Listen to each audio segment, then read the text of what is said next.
Hey guys, welcome back to invest mindset. दोस्तों, आज हम ये जानेंगे कि जो रिच 1% लोग होते वो कैसे इन्वेस्ट करते जिससे वो बहुत ज़्यादा वेल्थ क्रिएट कर लेते। तो ये वीडियो को मैंने 3 पार्ट में डिवाइड किया है। सबसे पहले हम एक शॉर्ट केस स्टडी देखेंगे, फिर हम इस वीडियो को सबसे इंटरेस्टिंग पार्ट में आएंगे और वो सीक्रेट स्ट्रैटेजी को जानेंगे जो मैंने काफ़ी सारे सक्सेसफुल लोगों की लाइफ को स्टडी करके समझी। और फिर हम ये जानेंगे कि आप कैसे उस स्ट्रैटेजी को यूज़ कर सकते हो अमीर बनने के लिए। तो चलिए शुरू करते हैं। तो दोस्तों, 2020 एक बहुत ही यूनिक ईयर था। इसमें बहुत सारे लोगों को फाइनेंशियली स्ट्रगल करना पड़ा जब कोविड लॉकडाउन की वजह से उनको जॉब से निकाला जा रहा था या उनकी सैलरी कम की जा रही थी। स्टॉक मार्केट क्रैश हुआ, बहुत लोगों ने पैसा लूज किया और बहुत लोगों ने पैसा कमाया। लेकिन कुछ लोगों ने उसी साल इतना पैसा अर्न किया जितना आप सोच भी नहीं सकते। जैसे इलॉन मस्क ने $120 बिलियन अर्न किए, यानी 8.4 लाख करोड़ सिर्फ उस एक साल में। अब दोस्तों, बहुत लोग इतने पैसे अपनी पूरी लाइफ में शायद कभी देख भी नहीं पाएंगे, लेकिन ये इलॉन मस्क की पूरी नेटवर्थ भी नहीं है, ये सिर्फ उसकी एक साल की अर्निंग है। अब दोस्तों, अगर आप इलॉन मस्क को देखोगे तो आपको लगेगा कि ये कोई ऐसा आदमी है जिसको पैसों की इतनी नॉलेज होगी नहीं, क्योंकि ये दिखने में एकदम मासूम और नर्डी लगता है। लेकिन अगर आप इसकी बायोग्राफी को रीड करोगे तो आपको पता चलेगा कि वो पैसों के मामले में हमेशा बहुत ज़्यादा स्मार्ट रहा है। इनफैक्ट जितने भी रिच लोग होते, यानी ये टॉप 1% के लोग, वो पैसों के मामले में हमेशा स्मार्ट रहते हैं। इस चीज़ को हम आज की वीडियो में काफ़ी डिटेल में समझेंगे, क्योंकि इलॉन मस्क ने अपने कॉलेज में फिजिक्स और बिजनेस में डुअल डिग्री की थी, क्योंकि उसका पैशन फिजिक्स में था। लेकिन उसे ये भी पता था कि फ्यूचर में उसे बिजनेस करना पड़ेगा और पैसों को मैनेज करना पड़ेगा, तो इसीलिए उसने फिजिक्स के साथ बिजनेस की स्टडी की। और फिर वो अपने करियर के स्टार्ट से ही सिर्फ $1 का लंच करता था ताकि वो अपना बाकी सारा पैसा इन्वेस्ट कर सके, क्योंकि उसे पता था कि वो हर $1 जो आज सेव कर रहा है उसे वो अपनी फेवरेट कंपनी में इन्वेस्ट कर सकता है, जो कंपाउंडिंग के पावर से बहुत बड़े अमाउंट में ग्रो हो सकता है। क्योंकि दोस्तों, जब भी हम किसी रिच लोगों को देखते तो मेजॉरिटी लोग यही कहते कि ये लोग लकी थे या इनके पास बहुत सारा पैसा था इसलिए ये आज ऐसी लाइफ जी रहे।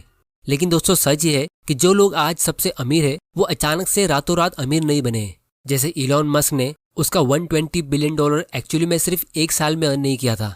इनफैक्ट उस साल इलॉन मस्क ने इतना हार्डवर्क भी नहीं किया होगा जितना उन्होंने पिछले 10-20 साल पहले किया होगा, क्योंकि वो पिछले 17 सालों से टेस्ला मोटर्स के पीछे काम कर रहे हैं, उसे एक सक्सेसफुल कंपनी बनाने के लिए जिसका रिजल्ट लोगों को आज दिख रहा है। लेकिन जब उन्होंने अपनी कंपनी पेपैल को 2002 में सेल किया था $180 मिलियन में, तो उन्होंने उसका पूरा अमाउंट सिर्फ 3 कंपनी में इन्वेस्ट किया था। 55% स्पेसएक्स में, 15% सोलर सिटी में और बाकी 40% टेस्ला में। मतलब उन्होंने उस 180 मिलियन में से कुछ भी पैसा अपने लिए खर्चा किया ही नहीं। और फिर वो अपने फ्रेंड के घर में रहने लगे, क्योंकि उनके पास रहने को घर ही नहीं था।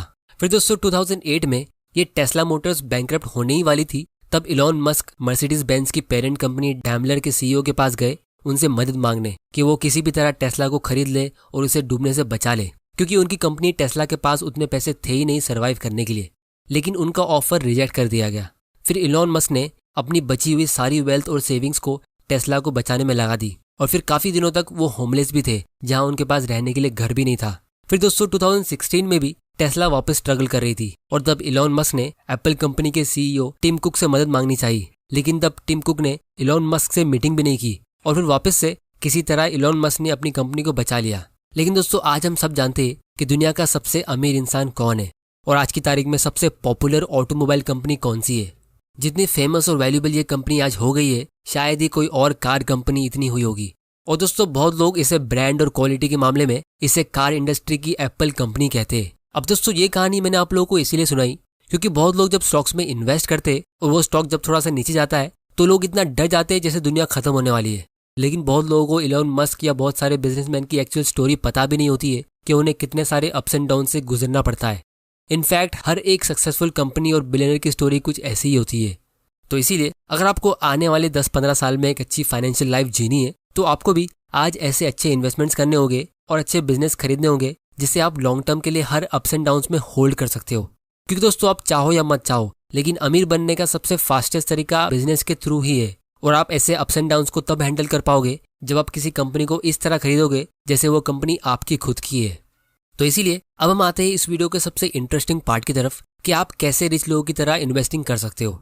तो दोस्तों, हमें और आपको इलॉन मस्क जैसा एक्सट्रीम रिस्क लेने की जरूरत नहीं है। ना हमें दूसरे प्लेनेट में जाके सोसाइटी बनानी है और ना ही मुझे दुनिया का सबसे रिचेस्ट पर्सन बनना है। अगर आप चाहते हो तो ट्राई कर सकते हो, लेकिन हम कम रिस्क लेके भी अच्छी वेल्थ क्रिएट कर सकते हैं। जैसे आप अपने लिए इमरजेंसी फंड्स रख सकते हो, और एक कंपनी की जगह अच्छी क्वालिटी की 5-10 एग्जिस्टिंग कंपनीज चुन सकते हो जिनका ऑलरेडी एक ट्रैक रिकॉर्ड रहा है प्रॉफिट कमाने का, जिसके लिए आपको एक इन्वेस्टमेंट अकाउंट ओपन करना होगा। तो अगर आपको फ्री में डीमैट अकाउंट ओपन करना है तो उसकी लिंक आपको नीचे डिस्क्रिप्शन में मिल जाएगी, आप वहां जाके अपना फ्री में डीमैट अकाउंट ओपन कर सकते हो। लेकिन दोस्तों, जब भी लोग स्टॉक मार्केट में एंटर करते तो मेजॉरिटी लोग उसमें ट्रेडिंग करते, और जो गिने चुने लोग इन्वेस्टिंग करते तो उसमें भी मेजॉरिटी लोग ये करते कि वो 25-30 स्टॉक्स में इन्वेस्ट कर लेते और फिर उसके ऊपर वो 8-10 म्यूचुअल फंड्स खरीद लेते जिसके बारे में उनको कोई भी आइडिया नहीं होता है कि फ्यूचर में वो कंपनी कैसे ग्रो होगी और वो म्यूचुअल फंड्स में कौन सी कंपनीज है। तो अगर आप ऐसा करते हो तो पहली बात, आप इतने सारे स्टॉक्स को लंबे समय तक होल्ड कर पाओगे ही नहीं, क्योंकि आप इतनी सारी कंपनीज की इतनी सारी डिटेल्ड इन्फॉर्मेशन हासिल कर सकते ही नहीं हो।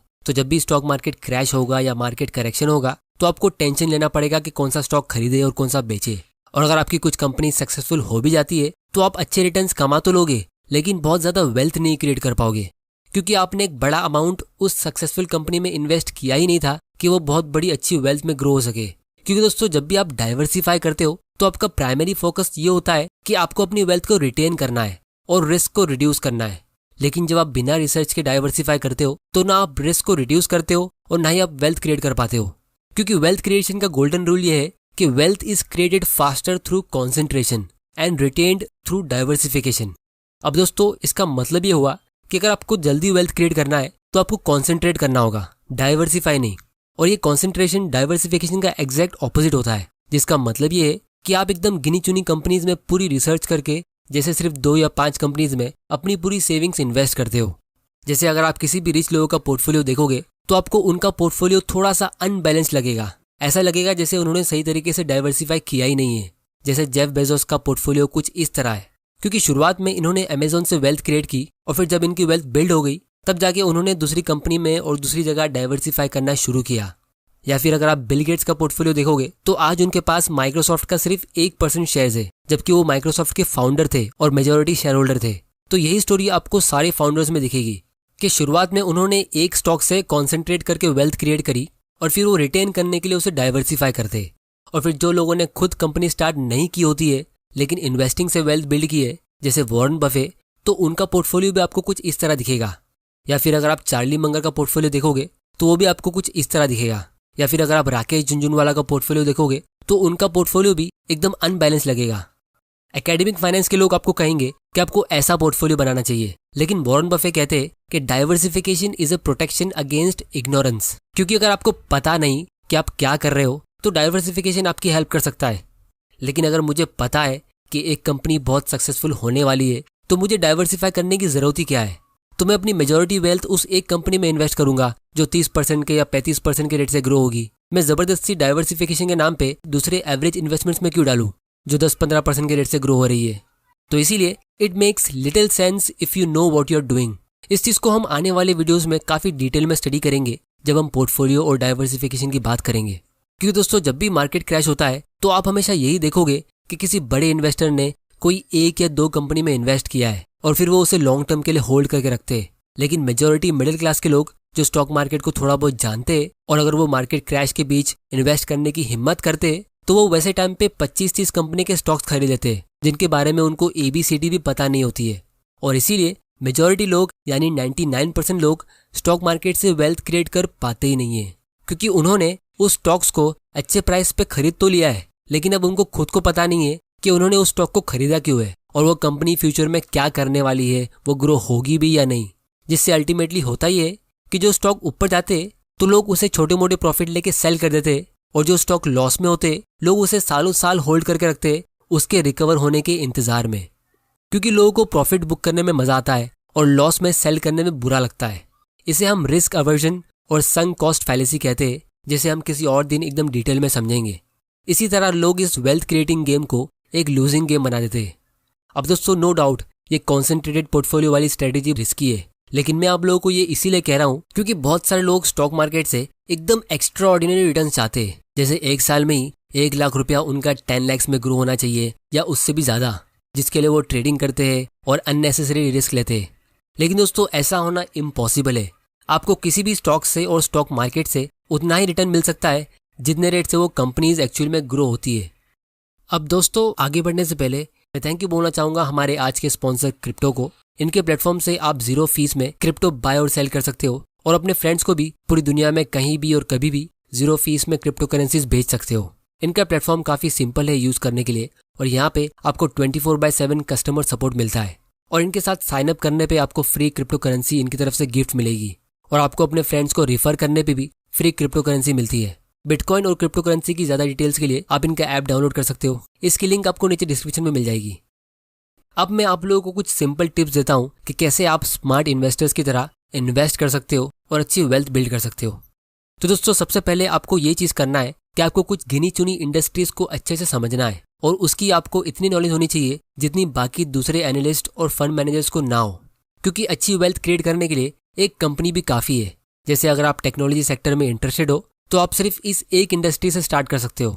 आपको ये समझना होगा कि ये इंडस्ट्री काम कैसे करती है, कंपनी के पास कौन सा पावर होता है जिससे लोग बार बार उनसे ही सर्विस लेते हैं, जैसे network effect, economies of scale, shared pricing power, इनका मोड क्या होता है, फिर वो इंडस्ट्री में कॉम्पिटिटर्स कैसे काम करते हैं और अच्छी कंपनीज परफॉर्म कैसे कर रही है, एक्सेट्रा एक्सेट्रा। क्योंकि अगर आप स्टॉक मार्केट में एंटर करते ही अलग अलग सेक्टर्स के स्टॉक खरीदोगे, जैसे एक आईटी सेक्टर का स्टॉक पिक करोगे, फिर दूसरा फार्मा इंडस्ट्री का स्टॉक पिक करोगे, फिर तीसरा बैंकिंग इंडस्ट्री का स्टॉक पिक करोगे, तो आप खुद परेशान हो जाओगे कि ये सब कंपनीज काम करती कैसे है और मार्केट में डेली इतनी न्यूज़ आती रहती है कि आप खुद फ्रस्ट्रेट हो जाओगे और गिव अप कर दोगे कि स्टॉक मार्केट बहुत ही कॉम्प्लेक्स है। तो इसीलिए जब आप एक इंडस्ट्री से स्टार्ट करोगे तो आप उसके एक्सपर्ट बनोगे और कोई भी न्यू अपॉर्चुनिटी होगी तो सबसे पहले आप ही उसे आइडेंटिफाई करोगे। फिर दोस्तों दूसरी एडवाइस आप लोगों के लिए मेरी ये है कि आपको फाइनेंशियल स्टेटमेंट को रीड करना सीखना पड़ेगा, क्योंकि ये बिजनेस की लैंग्वेज है।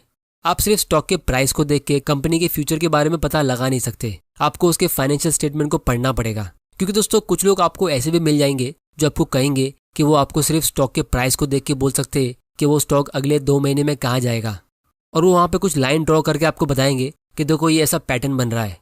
लेकिन दोस्तों हर स्टॉक के पीछे एक कंपनी होती है जो कोई गुड्स मैन्युफैक्चर करती है या सर्विस लोगों तक प्रोवाइड करती है। तो अगर कोई कंपनी किसी वजह से फ्यूचर में प्रॉफिट नहीं कमा सकती तो उसका स्टॉक प्राइस पास्ट में कैसा भी हो, वहाँ कोई भी पैटर्न बन रहा हो, फ्यूचर में वो स्टॉक नीचे जाएगा ही। तो इसीलिए तीसरी और सबसे इंपॉर्टेंट एडवाइस आप लोगों के लिए मेरी ये है कि जब भी आप कोई कंपनी के शेयर्स लेते हो तो आप ये मत सोचो कि आप उसमें सिर्फ 5 या 10 हज़ार रुपए इन्वेस्ट कर रहे हो। आप ये सोचो कि आप उस कंपनी को पूरा खरीद रहे हो। जैसे मान लो आप एक बहुत ही रिच फैमिली से हो और आपको 2 कंपनी में से एक कंपनी को पूरी तरह खरीदना है, तो आप इन 2 कंपनी में से कौन सी कंपनी चुनोगे? एक है IRCTC और दूसरी है पिडिलाइट।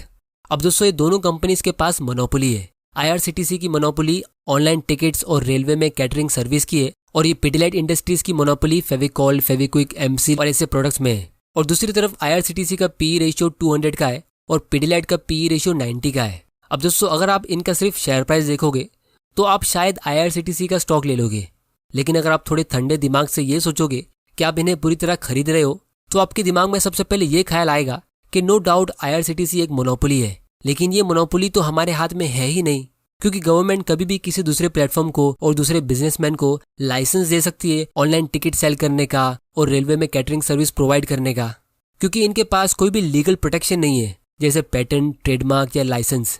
गवर्नमेंट ने इनको कोई भी गारंटी नहीं दी है कि इनके पास ये मोनोपोली हमेशा रहेगी। लेकिन जहां बात आती है पिडिलाइट इंडस्ट्रीज की, तो इनकी मोनोपोली में गवर्नमेंट के पास या किसी के पास भी कोई भी पावर नहीं है। इनकी मोनोपोली पूरे इनके हाथ में है, जो इन्होंने अर्न करके ली है, किसी ने इन्हें दिया नहीं है। तो दोस्तों इससे आपको आंसर खुद मिल जाएगा कि आपको कैसी कंपनीज में इन्वेस्ट करना चाहिए। तो इसीलिए अगर आप स्टॉक मार्केट में एक ट्रेडर या छोटे मोटे स्टॉक इन्वेस्टर की तरह सोचोगे तो आप बहुत सारी गलतियां करोगे, लेकिन अगर आप एक रिच बिजनेसमैन की तरह सोचोगे और एक इन्वेस्ट माइंडसेट रखोगे तो आप अपना काफ़ी सारा लॉस कम कर दोगे और टेंशन भी कम कर दोगे। तो दोस्तों आज की वीडियो में इतना ही। आप लोग मुझे नीचे कमेंट करके बताओ कि अगर आपको कोई एक कंपनी में इन्वेस्ट करना है तो आप कौन सी कंपनी में इन्वेस्ट करोगे। तो दोस्तों आज की वीडियो में इतना ही। अगर आपने इस चैनल को सब्सक्राइब नहीं किया है तो जल्दी से कर लो, क्योंकि मैं प्रॉमिस करता हूँ कि आपके लिए ऐसे वैल्यूएबल वीडियोस लाता रहूंगा। वीडियो पसंद आया तो इसे लाइक करो, नहीं पसंद आया तो डिसलाइक करो। आपका वैल्यूएबल टाइम देने के लिए thank you and good bye.